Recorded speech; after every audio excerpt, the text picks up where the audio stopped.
Hello दोस्तों, मैं अमोद कुमार आप सभी को स्टडी टू लाइफ में स्वागत करता हूं। दोस्तों, आशा करते हैं आप लोग अच्छे होंगे, स्वस्थ होंगे और अपने एग्ज़ाम की तैयारी करते होंगे। तो दोस्तों, आज फिर मैं आप लोगों के बीच एक न्यू टॉपिक के साथ आया हूं।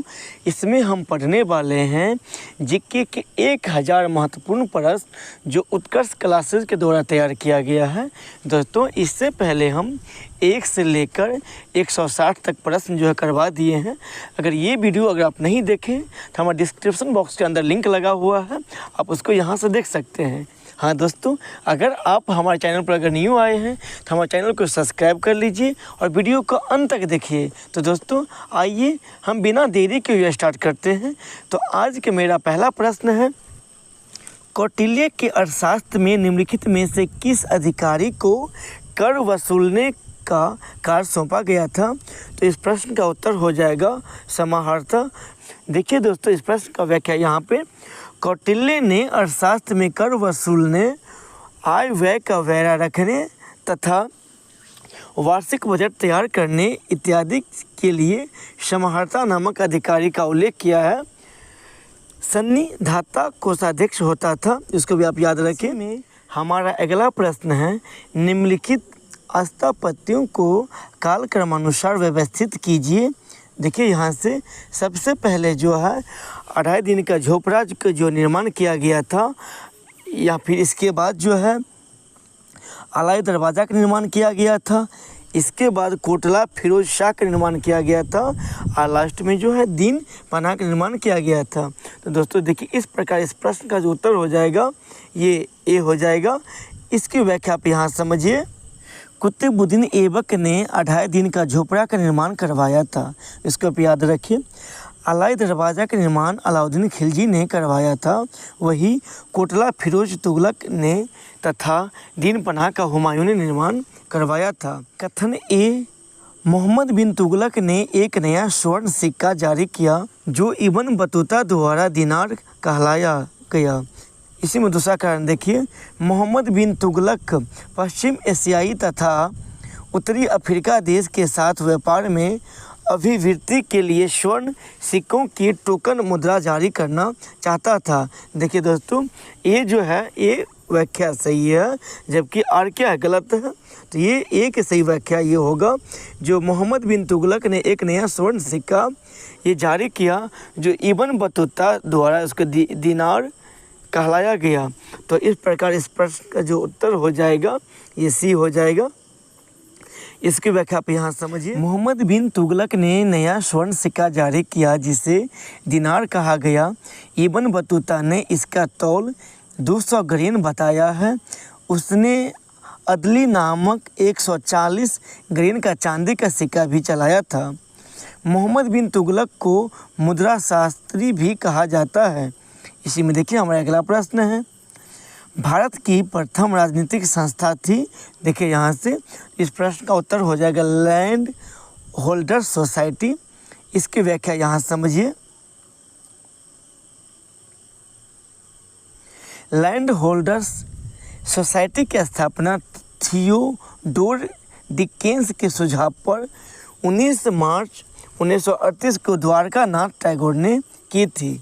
इसका उद्देश्य बंगाल, बिहार व उड़ीसा के जमींदारों के हितों की रक्षा करना। प्रसन्न कुमार व राधाकांत देव इसके अन्य प्रमुख सदस्य भी थे। इसको भी आप याद रखें।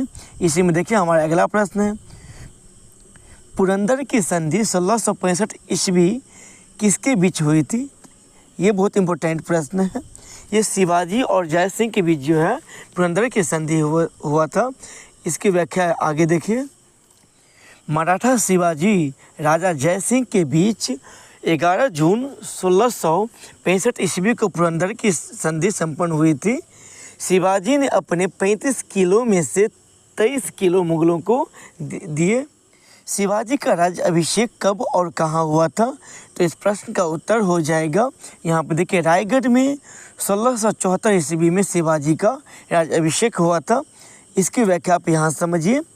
6 जून 1674 में मराठा शासक शिवाजी ने काशी के प्रसिद्ध विद्वान गंगा भट्ट ने अपना राज्याभिषेक रायगढ़ में करवाया था। तथा छत्रपति की उपाधि धारण की थी। इसी में आगे देखिए, सर्वप्रथम शिवाजी ने 1643 ईस्वी में बीजापुर के सिंहगढ़ के किले पर अधिकार किया था। इसी में हमारा अगला प्रश्न है, मराठा प्रशासन में अमात्य या मजूमदार का प्रमुख कार्य था। इस प्रश्न का उत्तर हो जाएगा राजस्व से संबंधित था ये। इसकी व्याख्या यहाँ समझिए।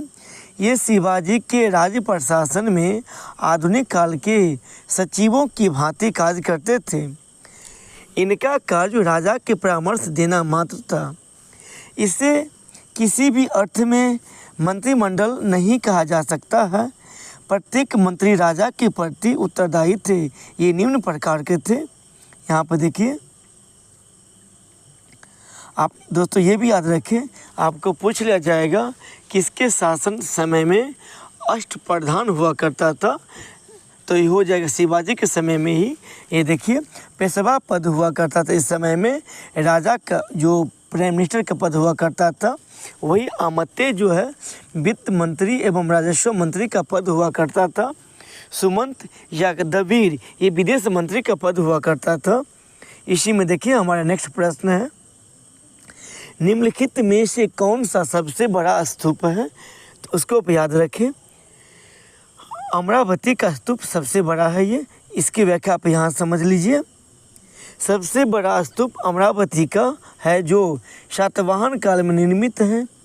इस स्तूप का महाचैत्य भी कहा गया है। विप्रहवा तथा भरहुत के स्तूप सबसे प्राचीन माने जाते हैं। सबसे प्रसिद्ध स्तूप सांची का है। इसे महाचैत्य गिरी भी कहा जाता है। इसका निर्माण अशोक द्वारा ईंटों में करवाया गया था तथा शुंग काल में इसे पाषाण द्वारा बनवाया गया था। दोस्तों, अगर इसका PDF अगर आपको चाहिए तो हमारे टेलीग्राम ग्रुप को ज्वाइन कीजिए, नहीं तो उत्कर्ष क्लासेस का व्हाट्सएप नंबर लगा हुआ, इसको ऐड करके आप लिखेंगे GK 1000 उत्कर्ष क्लासेस के व्हाट्सएप पर, आपको यहाँ से PDF मिल जाएगा। देखिए, इसी में जो हमारा अगला प्रश्न है, भारत में बेहतर सरकार व प्रशासन के लिए रानी विक्टोरिया की घोषणा को 1858 में किस वायसराय द्वारा पढ़ा गया था? तो इस प्रश्न का उत्तर हो जाए कैनिंग के द्वारा।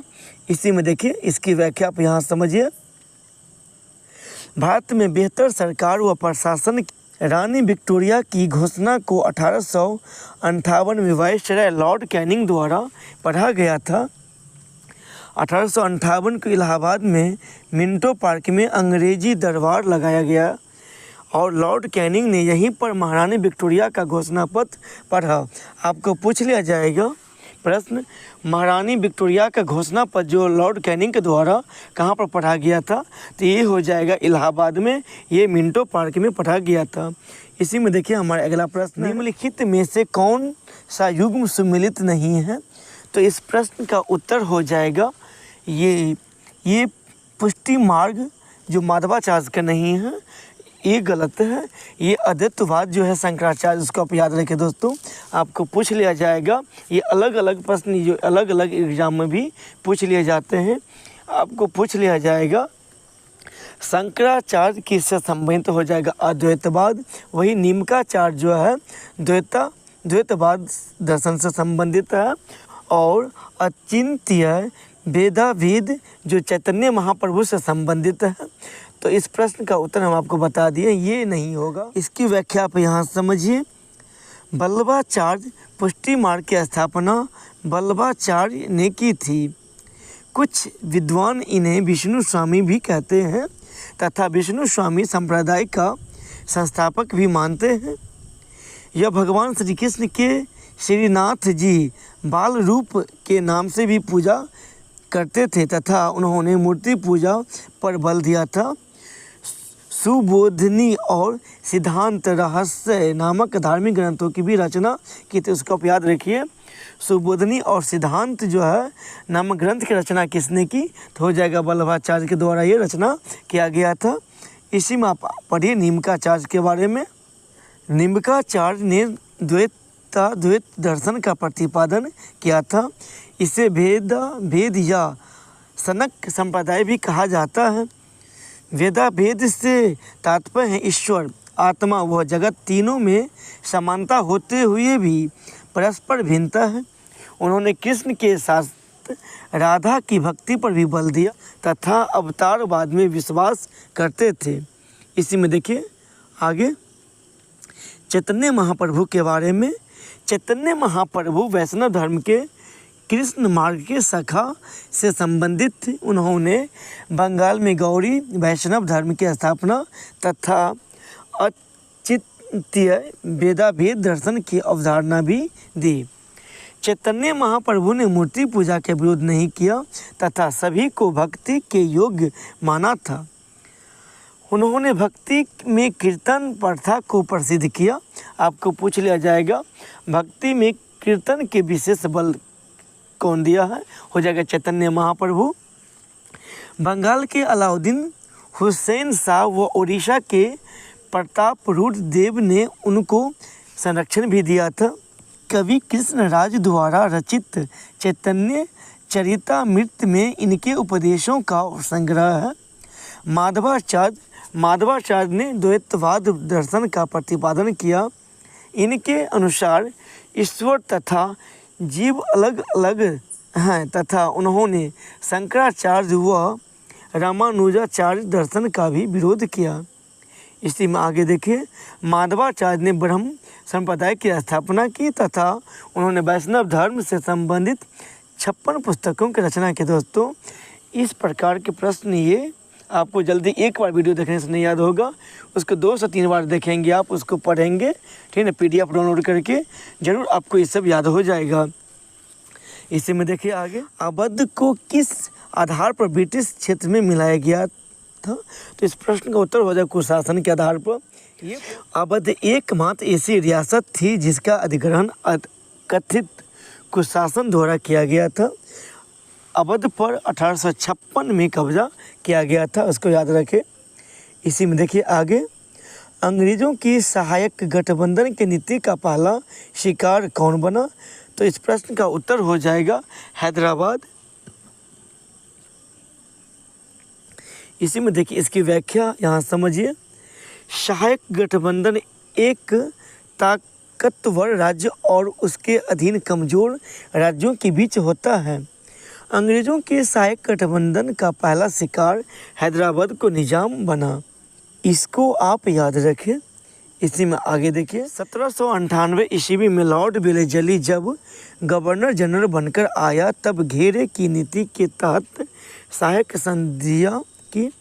1798 ईस्वी में हैदराबाद के बाद 1809 ईस्वी में राजस्थान की समस्त रियासतों ने भी सहायक गठबंधन स्वीकार कर लिया। इसी में हमारा अगला प्रश्न है कोई भी भारतीय रियासत ऐसी नहीं रहनी चाहिए जो अंग्रेज़ों शक्ति पर निर्भर न हो, यह कथन किसका है, तो इस प्रश्न का उत्तर हो जाएगा जॉर्ज बार्लो का। इसकी व्याख्या आप यहाँ समझिए। जॉर्ज बार्लो के कहना है जो उन्होंने 1803 ईस्वी में कहा था कोई भी भारतीय रियासत ऐसी नहीं रहनी चाहिए जो अंग्रेज शक्ति पर निर्भर न हो।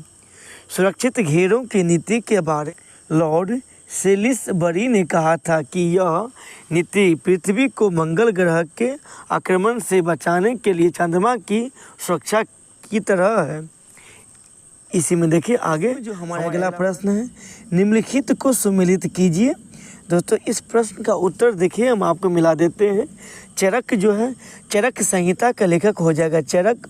इसी में देखिए आगे नागार्जुन जो है ये रस रत्नाकर के लेखक है और वाग्भट के जो द्वारा जो है अष्टांग हृदय के लेखक ये हैं। धन्वंतरी जो है निघंटु के लेखक है। इस प्रकार इस प्रश्न का उत्तर हो जाएगा ये बी हो जाएगा यहाँ से। इसकी व्याख्या आप यहाँ समझिए।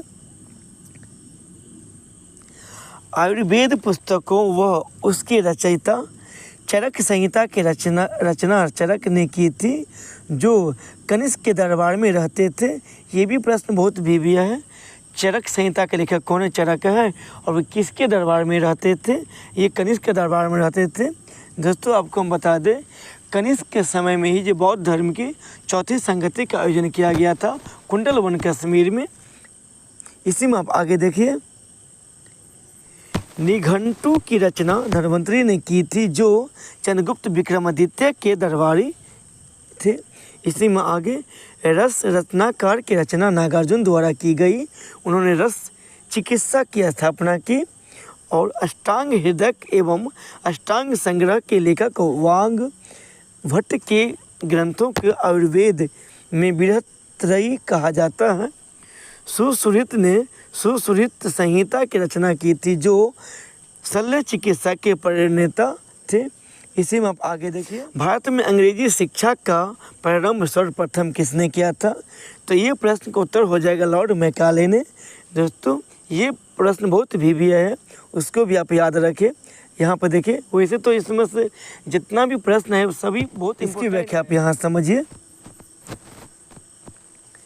Governor general lord William Bentinck जो 1828 ईस्वी से 1835 ईस्वी के शासनकाल में 7 मार्च 1935 को लॉर्ड मैकाले के प्रस्ताव को स्वीकृत कर भारत में अंग्रेजी को उच्च शिक्षा का माध्यम मान लिया गया।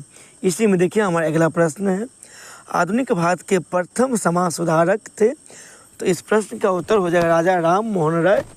इसकी व्याख्या आप यहाँ समझिए। आधुनिक भारत के प्रथम समाज सुधारक राजा राम मोहन राय जो 1772 ईस्वी से 1833 ईस्वी तक वो रहा। जो आधुनिक समाज सुधारक राजा राम मोहन राय को कहा जाता है। इसी में आगे देखिए, राजा राम मोहन राय को आधुनिक भारत का पिता, अतीत व भविष्य के बीच का सेतु तथा भारत में पूर्ण जागरण का जनक भी कहा जाता है। आपको पूछ लिया जाएगा भारत में पूर्ण जागरण का जनक भी किसे कहा जाता है? हो जाएगा राजा राम मोहन राय को ही। इसी में आप आगे देखिए, इसी में जो हमारा अगला प्रश्न है, तू हाफत उल मुआहिद्दीन नामक पुस्तक की रचना किसने की? तो इस प्रश्न का उत्तर हो जाएगा राजा राम मोहन राय के द्वारा किया गया है। इसकी व्याख्या आप यहाँ समझिए। राजा राम मोहन राय ने 1804 ईस्वी में फारसी भाषा में तुहफत उल मुआहिद्दीन नामक पुस्तक की रचना की। इसी में आगे देखिए, इस पुस्तक में मूर्ति पूजा के विरुद्ध एक लेख है। इसकी परिचय अरबी भाषा में है। इसी में देखिए हमारा अगला प्रश्न है, निम्नलिखित में से कौन एक आत्मीय सभा से नहीं जुड़ा हुआ था? इस प्रश्न का उत्तर हो जाएगा केशव सेन जो है इससे नहीं जुड़ा हुआ था। राजा राम मोहन राय ने वर्ष 1815 में हिंदू धर्म में एकेश्वरवादी मत का प्रचार करने के लिए अपने युवा समर्थकों के सहयोग से आत्मीय सभा की स्थापना की। आपको पूछ लिया जाएगा आत्मीय सभा की स्थापना किसने की? तो हो जाएगा राजा राम मोहन राय ने। लेकिन आर्य समाज की स्थापना किसने की? तो हो जाएगा दयानंद सरस्वती ने। इसी में आगे देखिए, राजा राम मोहन राय द्वारा स्थापित यह प्रथम संस्था थी। केशव चंद्र सेन ने भारतीय ब्रह्म समाज की स्थापना की थी। इसी में आगे, सत्य शोधक समाज की स्थापना निम्नलिखित में किसके द्वारा किया गया या किसने की? तो इस प्रश्न का उत्तर हो जाएगा ज्योतिबा फुले। ये भी प्रश्न बहुत भी है, बीपीएससी में ये ऑलरेडी ये प्रश्न पूछा गया है। सत्य शोधक समाज की स्थापना 1875 सत्य शोधक समाज की स्थापना 1873 ईस्वी में ज्योतिबा फुले ने की थी। ज्योतिबा फुले का जन्म जो है 1827 ईस्वी में माली के घर हुआ था। ज्योतिबा फुले ने पुस्तक गुलामगिरी की रचना की। आपको पूछ लिया जाएगा गुलामगिरी पुस्तक के लेखक कौन है? हो जाएगा ज्योतिबा फुले ही। इसी में आगे देखिए,